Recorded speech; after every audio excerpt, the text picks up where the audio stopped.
Starter Production vous présente ici en Guinée avec l'entreprise Mining House, leader dans la pneumatique. Des hommes ont été brutalisés, enchaînés, transportés par milliers vers d'autres continents. Des femmes ont été violentées et violées par milliers. Oui, la traite négrière a fait son premier contact avec la Guinée au 15e siècle. Et puis à 130 km de la capitale Conakry, à Boffa tout près, s'érigeait le port pour transporter des hommes vers d'autres continents. Et cela a eu des conséquences sur la Guinée, sur plusieurs familles. Oui, des familles aujourd'hui qui, parmi eux certaines, reviennent sur le continent africain pour connaître leur origine. Pour en parler, nous recevons un historien dans cette émission, pour parler de toute cette histoire, de parler de toute cette brutalité qu'a connue les Guinéens. Comment est-ce qu'ils ont été transportés, dans quelles conditions, et tous ces moments difficiles pour l'histoire de notre pays, qui est la traite négrière. Pour en parler, nous recevons Dr Bamba, qui est le chef de département Histoire à l'Université Générale Lansana Conté dans votre émission ici en Guinée. Encore une fois encore, bienvenue à tous. Suivez votre émission ici en Guinée avec notre partenaire Mouna Group Technologies. J'ai passé la majeure partie de ma vie à l'étranger, à étudier et à monter des projets. On nous racontait que la Guinée, c'était la famine, la corruption, la guerre, bref, tout un tas de choses négatives. D'ailleurs, il suffit de taper Guinée-Conakry sur Internet pour le constater. C'est peut-être vrai, peut-être faux, mais la Guinée, c'est avant tout un pays magnifique que j'ai pu visiter dans sa totalité grâce à mon entreprise Starter Production. Qui sommes-nous réellement? De quoi est fait notre histoire? Il est enfin temps que nous prenions en main notre destin et que nous la racontions nous-mêmes. Je suis Bassekou Djabi et avec Bambo Girassi, on vous présente ici en Guinée.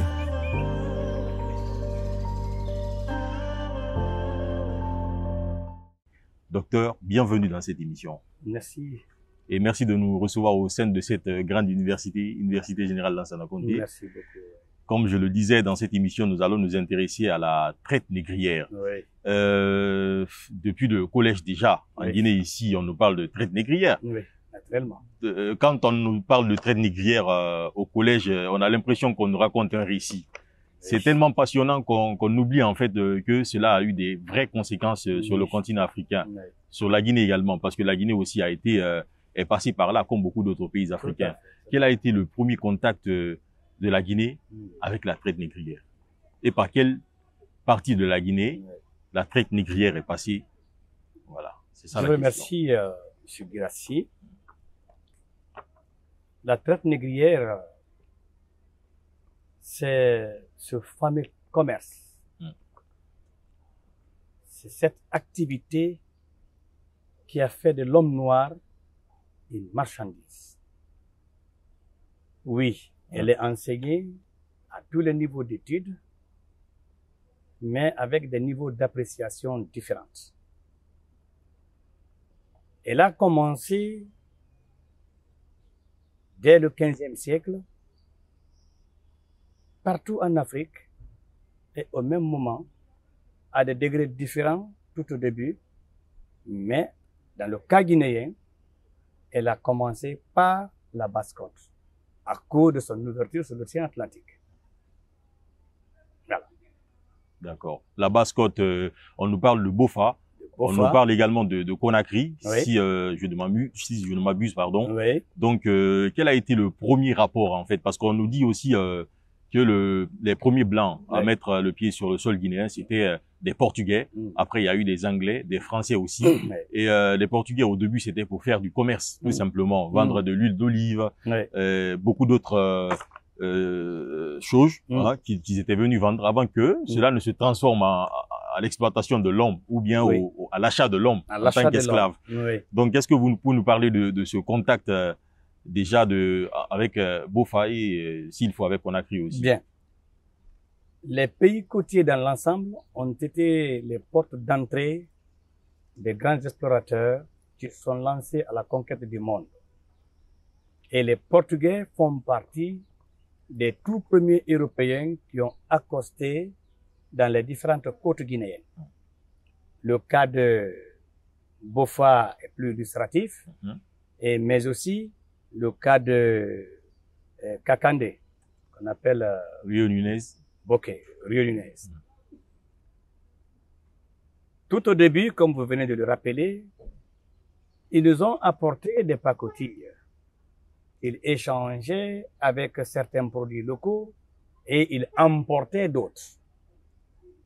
Mais à partir du moment que ces côtes étaient découvertes, en contact avec ces populations négroïdes ou noires, dès que le besoin de main-d'œuvre s'est posé à ceux-là qui ont découvert le continent américain, comme les Américains de souche, les Amérindiens, supportaient presque pas les exigences des travaux forcés par rapport à la mise en valeur des plantations ou dans les mines d'or, etc., etc., ils ont trouvé sur les côtes africaines cette population rigide, plus résistante et qui s'adapte à tous les climats. Et dès que ils ont expérimenté la présence de ces premiers Africains sur le continent africain, bref, tous les pays européens qui étaient vers le Nouveau Monde, notamment l'Amérique, ils ont donné une certaine valeur à l'exportation de l'homme noir, considéré comme un homme plus résistant et qui s'adapte plus facilement à tous les climats de par le monde, d'où le besoin désormais de capturer l'homme noir à travers la complicité d'abord des riverains guinéens et africains en général. La complicité. La complicité, oui. C'est-à-dire? Eh bien, vous savez, l'étranger, quand il vient chez toi, il passe toujours par quelqu'un de la maison pour rentrer. C'est qu'il soit portugais ou anglais ou français, ils ont eu des contacts le long des côtes. C'est pourquoi d'ailleurs, vous trouverez tout au long des préfectures côtières de la Guinée, vous trouverez certaines localités qui portent les noms de ces Portugais-là. Quand je te parle le fleuve Rio Nunez ou le Rio Pongo, Pongo, ça c'est rivière des singes. Et de l'autre côté, Rio Nunez, qui a pris le nom d'explorateur Tristan Nunez. Donc, ce commerce, au début, échange de produits contre produits, s'est transformé en un commerce dévastateur. Vous pensez que est-ce que le pays Guinée existait à cette époque? Eh bien, le pays Guinée, en tant que nom, n'existait pas, mais il existait en tant que territoire composé de différents royaumes. Si nous prenons la côte, nous avons le royaume côtier, composé des clans Baga, des clans Nalou, Landouman, des clans Mikifore. Et de la Guinée continentale, vous avez le Fouta, vous avez, comment dirais-je, la Haute-Guinée, la Guinée forestière. Exactement. Donc, le nom Guinée est venu plus tard avec l'installation de la colonisation. C'est pas l'objet du débat. Sinon, c'est les Français qui ont baptisé ce territoire de Guinée française et dépendance. D'accord. Voilà. Nous allons quand même toucher forcément l'esclavage. Voilà. Voilà. Et nous parlons de ce premier contact avec la Guinée, mais on sait quand même, vous avez parlé des organisations, des royaumes qui existaient en Guinée. Ah oui. Ça veut dire qu'il y avait une organisation déjà assise. Les gens qui sont venus pour faire la traite des grillés, ils sont pas venus trouver des sauvages. Il y avait des organisations dans le Fouta théocratique, en Basse-Côte, il y avait une organisation, il y avait une organisation en Haute-Guinée. Mais comment est-ce que on peut comprendre que ces gens-là viennent quand même prendre des esclaves ici pendant que il y avait des grands hommes quand même dans ce pays? Je vous remercie. La période dont nous parlons, le 15e, 16e, 17e, 18e et 19e siècle, sont des périodes au cours desquelles le territoire de Guinée constituait des provinces occidentales, des différents empires qui ont évolué en Afrique de l'Ouest, à commencer par l'empire du Ghana, le royaume Soso, l'empire du Mali et le dernier empire, c'est l'empire Songhai. Le territoire où nous vivons aujourd'hui n'était pas identifié comme tel de Guinée, non, mais appartenait à la gestion politique, économique et voire même socio-culturelle de ces différents empires. Vous comprenez? Parce que le 15e siècle déjà correspond à la fin, à un événement important en Afrique de l'Ouest. C'est la fin du dernier empire, l'empire Songhai. Après sa chute, cela a coïncidé à l'installation ou même à la prise en otage ou à la flambée des Européens tout au long de l'Afrique, surtout les côtes, les zones côtières. Cette présence européenne, pas dans le cadre maintenant du commerce d'échange direct avec les produits, non, dans le cadre de la traite négrière, a coïncidé à la chute du dernier grand empire ouest-africain. Et c'est de ce dernier grand empire ouest-africain de Songhai que relevaient les provinces occidentales de la Guinée. Tous les territoires de la Guinée, bref, tous les territoires de l'Afrique de l'Ouest relevaient de ces différents empires-là. Les uns naissaient sous les ruines des autres. Vous comprenez? Donc, la traite négrière est venue à la fin de ce dernier empire ouest-africain. Et, en tant que province occidentale, les populations qui y vivaient, nombreux sont ceux qui ont été complices de, comment dirais-je, de ce commerce honteux, parce que ils faisaient partie des acteurs de transactions, non seulement d'arrestation, que je vais appeler de capture de l'homme noir, et qu'ils vendaient ou échangeaient contre, comment dirais-je, des pacotilles, des produits de moindre valeur. Eh bien, ils cédaient banalement les hommes en échange contre les produits. Donc aujourd'hui, le continent africain, oui, c'est vrai que nous sommes sur la Guinée, oui, mais l'homme noir ne doit plus se plaindre de ces faits historiques parce que il a été à la base même, il a été complice lui-même de ce qui est arrivé. Bon, on va nuancer, on va très bien nuancer. L'homme blanc est venu en Afrique. Oui, il a eu des complices. L'homme blanc est venu avec son arme à feu, qu'il ouvrait sur l'homme noir. Vous avez vu? Cette psychose de l'homme qui fut installée de peur de l'arme de l'homme blanc, un coup de fusil faisait ramasser nombreux esclaves, même tirés à l'air. Parce que l'homme est toujours épris par la protection de son âme, de sa vie. Donc, cette complicité est en nuance. Ce n'est pas tous les Africains qui ont collaboré avec les négriers. Non.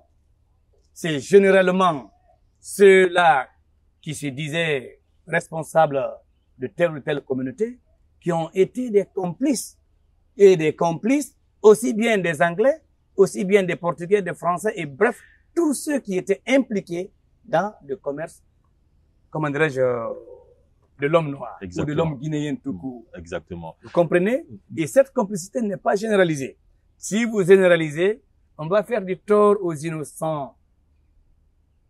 Et n'oubliez pas que la zone côtière, non seulement elle fut la porte d'entrée, mais aussi elle fut la porte de sortie de nombreux Guinéens vers le Nouveau Monde. Exactement. Voilà. Et cela a forcément eu des conséquences. Aujourd'hui, on ne voit que des vestiges. Quand on parle de Boffa, par exemple, Boffa a été une porte d'entrée et une porte de sortie. Oui. On nous parle du port de Boffa. Oui. Est-ce que, à part les vestiges, comment peut-on parler en fait des conséquences que cela a produit en Guinée? Les conséquences de la traite négrière, d'une manière générale sur l'Afrique, elle est incalculable. L'Afrique a perdu beaucoup de ses fils valeureux, parce que n'oubliez pas, nombreux sont les esclaves qui ont été exportés sur le Nouveau Monde en Amérique, qui ont contribué au développement, non pas seulement des plantations, mais au développement technique et technologique du Nouveau Monde. Il y a des esclaves, j'ai oublié les messieurs, on l'appelait calculateur. Tellement qu'il était intelligent, il contribuait à donner rapidement les formules mathématiques. Nombreux Africains, et notamment Guinéens, ont été exportés contre leur volonté. Ça, c'est ceux qui sont exportés, c'est ceux qui sont arrivés sur le territoire. Mais combien ont été jetés à l'eau? Combien on ne peut pas calculer? Parce que ça a duré des siècles. Oui, combien on a jeté à l'eau parce qu'ils ne pouvaient pas supporter les intempéries? Combien ont été humiliés, enchaînés, la bouche cloîtrée, Hein? Combien ont été isolés dans les cellules de Bofa et la maison d'esclaves de Bokeh en attendant l'arrivée des navires négriers? On ne peut pas. Il vous sera difficile. Je lance un défi à tous les historiens du monde. Il vous sera difficile de vous donner un chiffre exact de tous les Noirs qui ont été arrachés à l'Afrique. Il vous sera difficile. Donc, on peut dire que les conséquences sur le plan humain sont incalculables. Un. Deuxièmement, ça a installé de la psychose, de la peur de l'homme blanc. Et ça a installé un climat de manque de confiance entre nous, Guinéens, parce que les familles réputées esclavagistes étaient des familles craintes par les autres populations. On n'osait pas s'aventurer dans la forêt au risque d'être abattu et arrêté et emporté vers la côte pour être vendu. Vous comprenez? Donc, sur le plan des conséquences, elles sont nombreuses. Elles sont incalculables. Parce que l'homme noir a été arraché contre son gré et vendu comme une marchandise. Vous comprenez? D'accord. Et aujourd'hui, je m'attarde un peu sur le port de Bofa. Oui, le port de Bofa. Parce que quand on fait une comparaison avec l'île de Gorée aujourd'hui, l'île de Gorée, oui. Nous voyons le port de Bofa comme l'île de Gorée. Oui. Même si en tant qu'historien, vous allez nous expliquer qu'ils n'ont pas en fait joué le même rôle à 100%. Oui. Mais aujourd'hui, l'île de Gorée est mise en valeur. Oui. Les vestiges là, on les utilise aujourd'hui pour attirer les touristes ou pour attirer d'autres Noirs qui vivent sur d'autres continents pour venir voir, pour venir se ressourcer. Oui. Pourquoi le port de Bofa, selon nous en tout cas, il n'est vraiment pas considéré. Les vestiges qui sont là ne sont pas, je sais pas si je vais dire mise en valeur, comme l'île de Gorée. Oui, oui. D'accord. Je vous remercie beaucoup. Ça dépend de la politique d'État. L'île de Gorée, historiquement, a joué le même rôle que le port de Bofa. Mais si les Sénégalais ont investi dans la valorisation de ces sites historiques qui ont été témoins de départ des milliers d'Africains, la Guinée, à son tour, doit également valoriser tout au long des côtes tous les ports négriers à travers lesquels les Guinéens ont été vendus. Vous comprenez? Le port de Bofa, tout comme le port de Kakandé dans Bokeh, si vous partez à Bokeh, vous voyez le musée actuel de Bokeh. C'est la maison d'esclaves. Oui. Et à l'intérieur, il y a des cellules, il y a des cachots. Vous comprenez? L'État doit avoir une politique de valorisation de ces lieux historiques et témoin des voyages de nombreux Guinéens et sans retour. Ça peut être comment dirais-je, un objet d'ailleurs, un moyen économique d'attraction des touristes. Parce que nombreux sont des Américains aujourd'hui qui vivent soit au niveau des États-Unis ou dans les Antilles, dont les parents viennent de la Guinée et qui sont passés par l'un des ports de Bofa, de Domania, de Tia, de Bokeh. Donc, c'est l'île de Gorée aujourd'hui. Le port de Gorée est visité par des millions de touristes. Nous, Guinéens, nous devons, à travers le ministère de l'Enseignement supérieur, le ministère de l'Administration du territoire, le ministère du Tourisme, le ministère de la Culture, doivent faire front commun pour valoriser ces différents lieux historiques afin d'attirer, n'est-ce pas, les touristes, mais aussi pour connaître l'histoire de notre pays. Parce qu'on a l'impression que le Guinéen de la Guinée. Exactement. On a l'impression que le Guinéen ne connaît pas l'histoire de la Guinée. Oui. Qu'est-ce que vous pensez de cela? Est-ce que vous êtes de ceux-là qui pensent que en Guinée, nous ne connaissons pas vraiment notre histoire? Je ne suis pas le seul. D'ailleurs, je vous apprends que je suis le chargé du cours Histoire de Guinée, des origines à l'indépendance, ça fait 15 ans, au département d'histoire. À l'enseigner, je me rends compte que les jeunes qui viennent ignorent tout de la Guinée. Parce que chez nous, tout est politisé, alors que l'histoire est la crème d'une nation. C'est la sève d'un peuple. Quand on ignore son passé, on va bricoler son présent et l'avenir sera tripoté. Exactement. Donc, l'histoire de la Guinée est peu connue par la génération actuelle. C'est pourquoi d'ailleurs, je conseille à l'État, notamment les 3 ministères en charge de l'éducation, doivent instaurer une dose importante d'enseignement de l'histoire de la Guinée à tous les niveaux d'études. C'est bricolé. Surtout faire visiter ces endroits aux jeunes élèves. Ces endroits aux jeunes élèves. Dès au collège ou à l'école primaire. Faire visiter, c'est très important. Organiser des semaines touristiques, voire même des mois touristiques, scolaires, dans les différents établissements. Et puis, la Guinée a été, ou le continent africain a été divisé après. Oui. Voilà, on parle de la conférence de Berlin. Oui, oui, oui. La Guinée a été longtemps sous la main des Français. Oui. Mais il y a eu une forte résistance en Guinée. Oui. Dans toutes les régions presque, il y a eu des résistances. Oui, oui.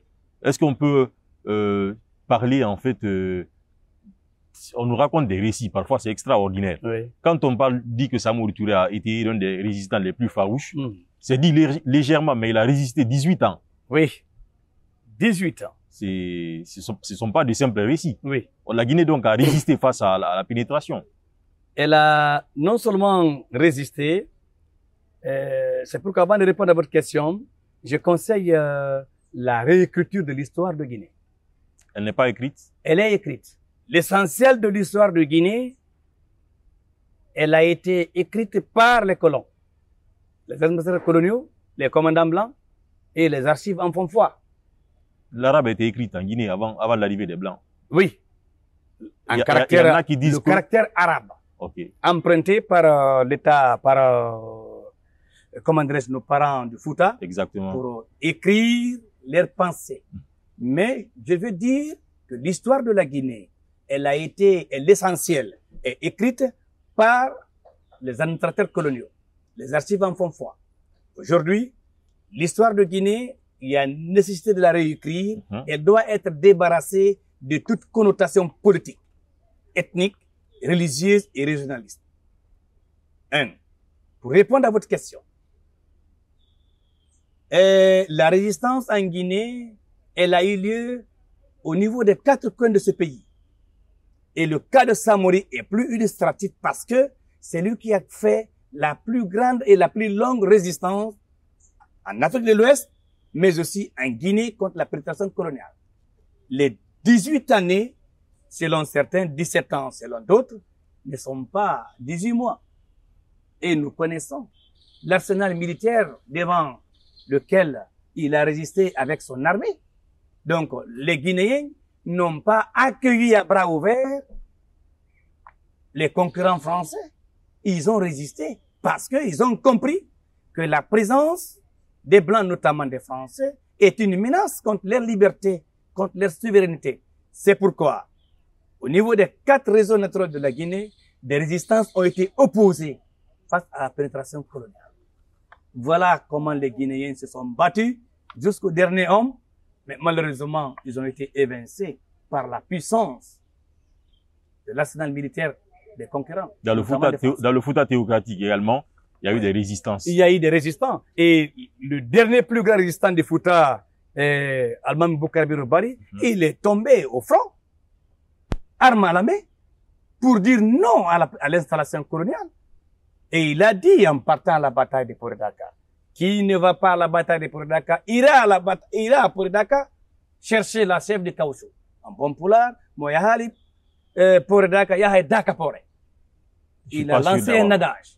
Je suis pas sûr à l'armée du Fouta théocratique, compte tenu de l'importance capitale de cette bataille qui a opposé Boukarbiro et sa troupe aux Français. Mais finalement, tous les résistants guinéens sont tombés. Finalement, ils ont été tous écrasés et les raisons sont connues. Il n'y a pas eu d'unité entre les résistants africains de façon générale et de façon particulière de la Guinée. Boukarbiro s'est battu seul contre les Français, Samori également, et Djebel Atoga Pivi, la même chose, Kizika Baketa, la même chose, Dina Salif, on n'en parle pas. Donc, s'il y avait eu cohésion, union, non seulement en termes d'effectifs militaires, mais aussi en termes de technicité militaire, je ne sais pas si la colonisation allait vaincre. Mais est-ce qu'il était possible de créer cette union à cette époque, vu l'organisation même du territoire? Eh bien, bon, vous savez, l'histoire, elle est têtue, hein. Et à chaque période, son histoire. Nous parlons d'un pan important de l'histoire de la Guinée. La période dont on parle était caractérisée par les royaumes. Et chaque royaume tenait mot de cuisse à ses limites. Bien qu'il y a eu par endroits des relations diplomatiques, comme l'état de Samori et l'état de Fouta Tokati, il y avait une relation solide. Pour preuve, à la bataille de Port-Dakar, le dernier sofa avec lequel Alman Bokar Biro est tombé était un sofa de Samori. Je défie n'importe qui me dira le contraire. Donc, en gros... Ça, c'est une preuve des relations diplomatiques sur le plan militaire entre Samori et l'état théocratique de Fouta Djallon. En gros, ils se sont tous battus pour un bien commun. Oui, un bien commun, mais de façon en rang dispersé. La Guinée. Voilà, la Guinée. En rang dispersé. Super. Ben, docteur, merci d'avoir répondu à nos questions. C'est à moi de vous remercier. C'était un plaisir de vous recevoir dans cette émission. Le plaisir est partagé. Merci à vous, téléspectateurs et téléspectatrices, d'avoir suivi cette émission ici en Guinée, produite par Starter Productions. On se retrouve très prochainement pour un autre numéro. À très bientôt. Je vous remercie. Starter Productions vous présente ici en Guinée avec l'entreprise Mining House, leader dans la pneumatique. Je m'appelle Bambo Girassi, je suis chef d'entreprise. Pour mes travaux de rénovation, je me fournis chez Mining House pour la fiabilité, la garantie et la qualité du matériel vendu. Étant toujours entre deux rendez-vous, je choisis d'acheter une des nombreuses voitures neuves de Mining House pour le confort et le rapport qualité-prix. Pour les révisions de mes véhicules, je vais au garage Bosch Car Service situé sur la corniche à Coléa, avec des appareils de dernière génération et des experts qui nous conseillent sur l'entretien de nos véhicules. En fin de journée, je passe voir l'évolution de mon chantier qui finira dans les temps impartis comme me l'a promis M.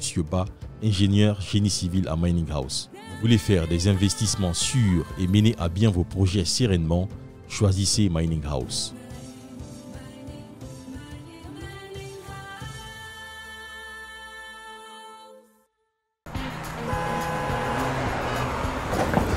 Excusez-moi. T'inquiète, c'est pas grave.